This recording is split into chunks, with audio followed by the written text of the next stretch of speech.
नमस्कार दोस्तों, आप सभी का स्वागत है एक और वीडियो में विगी वीज़ा की। मैं हरिंदर आप सभी का स्वागत करता हूं एक और वीडियो में। आज की वीडियो में हम बात करेंगे कि हमारे पास क्या अपॉर्चुनिटीज़ हैं, हमारे पास क्या ऑप्शंस हैं फॉर सितंबर 2022 इनटेक। क्योंकि मई इनटेक तो प्रैक्टिकली पॉसिबल नहीं है कनाडा के लिए, और हम ये भी बात करेंगे कि अगर हमने कनाडा नहीं करना है तो हमारे पास क्या अल्टरनेटिव है और किन केसेस में हमें कनाडा नहीं करना चाहिए। तो इस वीडियो में डिटेल डिस्कशन करेंगे। जो सबसे पहला हमारा टॉपिक रहेगा वो ये रहेगा कि कनाडा में सितंबर 2022 के लिए हमारे पास कौन कौन से ऑप्शंस हैं। अगर हम सितंबर 2022 की बात करें, सितंबर 2022 के लिए अभी हमारे पास बहुत अच्छा टाइम है अप्लाई करने का और बहुत सूटेबल टाइम है। हर एक college means above 60% colleges and universities open हैं, ऑफ़र लेटर्स प्रोवाइड कर रहे हैं। एग्जांपल के लिए कॉर्नेस्टोवा कॉलेज ओपन है, कैनाडोर कॉलेज ओपन है, Sault Saint Clair college open है। बट मैं इतना रिकमेंड नहीं करता हूँ दोनों कॉलेजेस को, क्योंकि इन दोनों कॉलेजेस में नॉन एसटीएस फाइल्स सबसे ज़्यादा लगती हैं।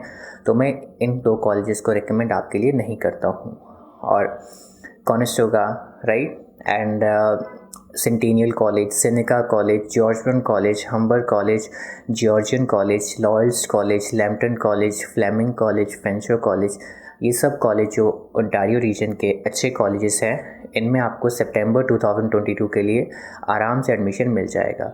और अगर मैं यूनिवर्सिटीज़ की बात करूं इन ओंटारियो रीजन, तो यूनिवर्सिटी में जो सबसे पॉपुलर यूनिवर्सिटी है ओंटारियो की, that is Algoma University. Algoma University के दो कैंपस है। The first one is the main campus that in Sault Street Marie, and जो इसका दूसरा कैंपस है वो सिटी कैंपस है जो कि ब्रैम्पटन में है।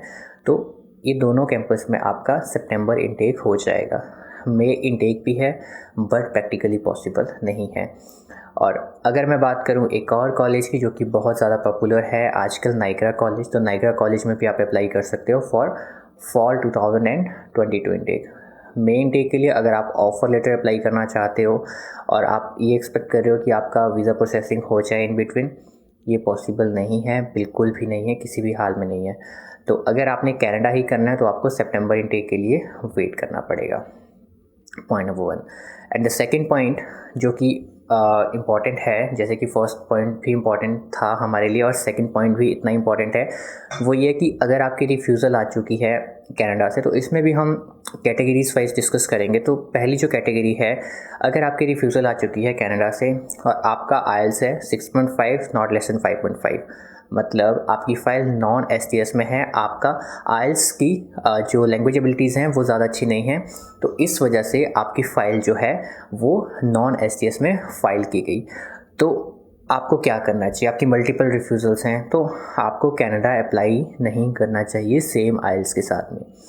या तो आपको आइल्स अपना इम्प्रूव करना चाहिए, फ़ीस आप अपने कॉलेज या यूनिवर्सिटी में रखिए, या तो आपको अपना आइल्स इम्प्रूव करना पड़ेगा या आपको कंट्री चेंज करना पड़ेगा। नॉन एसटीएस फाइल्स के इतने अच्छे रिज़ल्ट्स नहीं आते हैं। पहले जब क्यूबेक चलता था तो बहुत अच्छे अच्छे रिज़ल्ट्स देखने को मिलते थे नॉन एसटीएस फाइल्स के स्पेशली, बट जब से क्यूबेक बंद हुआ है, specially for those 10 colleges almost बंद है, तो उसके बाद नॉन एसटीएस फाइल्स का फ्यूचर बिल्कुल भी अच्छा नहीं है। इनफैक्ट एसटीएस फाइल्स के भी लिमिटेड रिजल्ट्स आते हैं। तो उस केस में अगर आपका 6.5 विद 5.5 है या 6 विद 5.5 है, चाहे आप अंडर ग्रेजुएट कोर्स के लिए जा रहे हैं चाहे आप पोस्ट ग्रेजुएट कोर्स के लिए जा रहे हैं, तो आपको या तो अपना आइल्स इम्प्रूव करके 6 एज लेकर आना है, अदरवाइज़ आपको अपना कंट्री चेंज करना है फॉर यूके में क्या है कि 6 विद 5.5 के साथ आप मास्टर्स के लिए एलिजिबल हो जाते हो, 6.5 विद 5.5 के साथ आप मास्टर्स के लिए एलिजिबल हो जाते हो। तो कोई भी आपका आइल्स स्कोर आप मास्टर्स के लिए एलिजिबल हो जाते हो और वीज़ा की चांसेस बहुत अच्छे रहते हैं कनाडा से। ये तो है पॉइंट नंबर 1 जो आपका कनाडा से रिफ्यूज़ल का है। एंड जो सेकंड पॉइंट है, मान लीजिए आपका आइल्स बहुत अच्छा है, 6.5 विद 6 है, 7 विद 6 है, 7 विद 6.5 है, 7.5 विद 6 है, मीन्स आपका एक बहुत अच्छा आइल्स स्कोर है। उसके बाद भी आपके मल्टीपल रिफ्यूज़ल्स हैं, तो उस केस में क्या करना चाहिए? अगर आपका एक रिफ्यूज़ल है, इस बात को ध्यान से सुनिए, अगर आपका एक रिफ्यूज़ल है, चाहे वो कॉलेज से है, चाहे वो यूनिवर्सिटी से है, चाहे वो छोटा कॉलेज है, बड़ा कॉलेज है, जैसा भी कॉलेज है, आप वहाँ से अपनी फ़ीस वापस मत मंगवाइए। एज लॉन्ग एज जो कॉलेज आपको डेफर दे रहा है देन इट्स फाइन। अगर डेफर नहीं दे रहा है देन आई अंडरस्टैंड कि आपको वहाँ से रिफ़ंड मंगवा के किसी दूसरे कॉलेज में करना पड़ेगा। अगर आपका कॉलेज या यूनिवर्सिटी आपको डेफर दे रहे हैं देन आपको उसी कॉलेज या यूनिवर्सिटी में करना चाहिए। इससे क्या होगा, एक तो आपका टाइम बचेगा, दूसरा आपका बहुत ज़्यादा अमाउंट बचेगा, क्योंकि जब रिफ़ंड लोगे तो उसमें आपका डिडक्शन होगा और जब फिर से पे करोगे तो बहुत ज़्यादा इसमें आपका अप्रॉक्सीमेटली 50,000 to 1 लाख रुपीज़ का आपको नुकसान हो सकता है। तो इसलिए अपना कॉलेज एजेंट्स के कहने पे चेंज मत करो। अगर आपका कॉलेज आपको डेफर जेन्युइनली नहीं दे रहा है देन आपके पास कोई और ऑप्शन नहीं है। सबसे पहले प्रायोरिटी ये रखें कि आप सेम कॉलेज में करें। ये उन स्टूडेंट्स के लिए जिनकी रिफ्यूज़ल एक बार आ चुकी है, तो सेम कॉलेज में रीफाइल कीजिए। सेकंड टाइम में वीज़ा निकल सकता है। कोर्स चेंज करने से, कॉलेज चेंज करने से ज़्यादा कुछ नहीं होता है। और इसके बाद जो थर्ड कैटेगरी है, पहली कैटेगरी हमने डिस्कस की जिनके 6.58 5.5 या 6 5.5 है, उनको या तो आइल्स इंप्रूव करना चाहिए या यूके करना चाहिए, राइट। एंड जो सेकंड पॉइंट है वो हमने डिस्कस किया कि मल्टीपल सिंगल रिफ्यूज़ल है आपकी किसी कॉलेज से तो आपको सेम में रीफाइल करना चाहिए, क्योंकि आपका आइल्स भी अच्छा है और आपका कोर्स भी अगर आपने लिया है तो कुछ सोच समझ के लिया होगा। और जो थर्ड केस है वो सबसे ज़्यादा मतलब चिंता का विषय है कि आपके आइल्स भी 7 बैंड्स हैं। मान लीजिए आप रिसेंट पास आउट हैं, 2020 पास आउट हैं या 2019 पास आउट हैं, आपकी प्रोफाइल बहुत अच्छी है, आपकी परसेंटेज भी अच्छी है, आपका कॉलेज भी गवर्नमेंट है, कॉलेज भी बहुत अच्छा है, उसके बावजूद भी आपकी मल्टीपल रिफ्यूज़ल आ गई है। मान लीजिए आपकी 3 रिफ्यूज़ल्स आ चुकी हैं। उस केस में आपको कॉलेज या यूनिवर्सिटी चेंज करना पड़ सकता है, क्योंकि होता क्या है, जब हम अपना स्टूडेंट वीज़ा फ़ाइल करते हैं तो जनरली एम्बेसी के पास भी एक रहता है कि किस कॉलेज में कितने वीज़ास ग्रांट हुए और किस में कितने ग्रांट हुए हैं। और कई बार हमारा जो कॉलेज सिलेक्शन है वो कुछ ऐसा रहता है कि उस पर्टिकुलर कॉलेज या यूनिवर्सिटी के वीज़ास बहुत ज़्यादा जो हैं वो ऑलरेडी वो दे चुके होते हैं। फॉर एग्जांपल जैसे लास्ट ईयर 2021 में सेंट क्लेयर कॉलेज के साथ में हुआ, तो ऐसा कहीं ना कहीं अभी एक्सपेक्टेड है कि नाइग्रा कॉलेज के साथ भी हो सकता है, क्योंकि नाइग्रा कॉलेज की बहुत ज़्यादा एप्लीकेशंस जो हैं वो लगी हैं। तो इसलिए मैं ये कहना चाहता हूँ कि अगर आपकी मल्टीपल रिफ्यूज़ल है, मान लीजिए आपने बीटेक किया है और आप जा रहे हैं कॉन्स्टेबल कॉलेज में कोई आईटी के प्रोग्राम में और आपकी 3 रिफ्यूज़ल आ चुकी है, सेम कॉलेज सेम कोर्स, तो उस केस में आपको यूनिवर्सिटी में करना चाहिए 4 टाइम में। बट अगर आपकी प्रोफाइल अच्छी है, आइल्स अच्छा है, सब कुछ ठीक है, तो आप कनाडा के लिए एलिजिबल हैं। आप गिव अप मत कीजिए। 3 रिफ्यूज़ल आना कोई बड़ी बात नहीं है। 4 टाइम में भी वीज़ा आ जाता है, 5th टाइम में भी आ जाता है, इनफैक्ट 6th टाइम में भी आ जाता है। बस आपको कंसिस्टेंट रहना पड़ेगा, आपको उस चीज़ पे स्टिक रहना पड़ेगा कि हाँ मैंने कनाडा जाना है तो जाना है।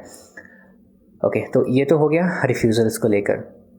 और अब बात करते हैं कि किन स्टूडेंट्स को यूके कंसीडर करना चाहिए, जिनके लिए यूके ज़्यादा अच्छा ऑप्शन हो सकता है। देखो, अगर एजुकेशन के पॉइंट ऑफ व्यू से देखें और एक डिग्री के पॉइंट ऑफ व्यू से देखें then UK is far better than Canada, right.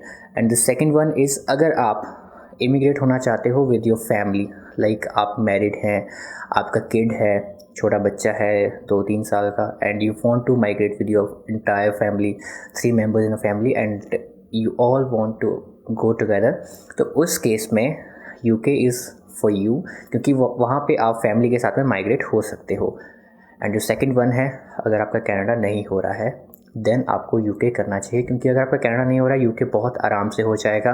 12th किया तो बैचलर्स में हो जाएगा और बैचलर्स किया तो मास्टर्स में हो जाएगा। बैचलर्स के बाद एक्सपीरियंस है तो MBA में भी हो जाएगा। एंड ट्यूशन फ़ीस भी बहुत रीज़नेबल है एंड वीज़ा चांसेस भी बहुत अच्छे हैं।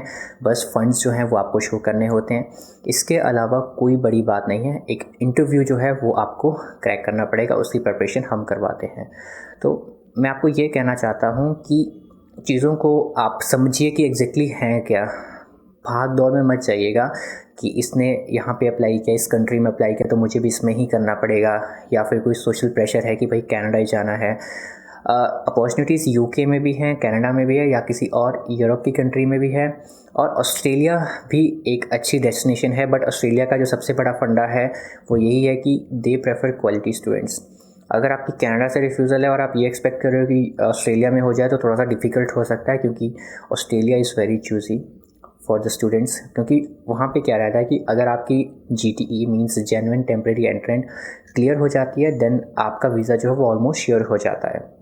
तो लेवल 1 की यूनिवर्सिटीज़ होती हैं जिनमें वीज़ा के चांसेस बहुत अच्छे होते हैं। तो मैं ये कहना चाहता हूँ कि एक भाग दौड़ में मत जाइए, ट्रेंड हर एक जगह का ठीक है। अगर मैं अपनी बात करूँ, हमारे रिसेंटली 2 वीज़ा आए हैं कनाडा के, बहुत कम स्पीड में आ रहे हैं और 3 मंथ्स लग रहे हैं। आजकल जो जनरल टाइम है, नवंबर में जो वीज़ा फाइल हुए हैं वो फेब में जाके आ रहे हैं, तो 3 मंथ्स का टाइमिंग है। So September intake is for you in Canada. तो एक बार ज़रूर कंसिडर कीजिए, एक बार ज़रूर सितंबर 2022 इनटेक के बारे में देखिए। और अगर आप हमारी हेल्प चाहते हो in your visa application then we are here to help you out for September 2022 intake in Canada and May 2022 intake in the UK। और अगर आपकी प्रोफाइल बिल्कुल आप एक बहुत अच्छे स्टूडेंट हैं, CBSE पास आउट हैं, 80% आपके मार्क्स हैं और IELTS 6 हैं, then Australia is also for you. But Australia में थोड़ा सा जो है सब्जेक्टिव चीज़ें थोड़ी सी ज़्यादा देखी जाती हैं, तो इसलिए ऑस्ट्रेलिया भी कर सकते हैं, UK भी कर सकते हैं और कनाडा भी कर सकते हैं। तो it totally depends upon your profile. तो अपनी प्रोफाइल के अकॉर्डिंग आपको आपकी रिक्वायरमेंट क्या है इमिग्रेट होने की, वो भी मैटर करती है। तो इसी के साथ में आज की इस वीडियो को एंड करते हैं। आपको मिलते हैं नेक्स्ट वीडियो में। टिल देन आप अपना ध्यान रखिए और कोई भी सवाल हो आप कमेंट में लिख सकते हैं। धन्यवाद।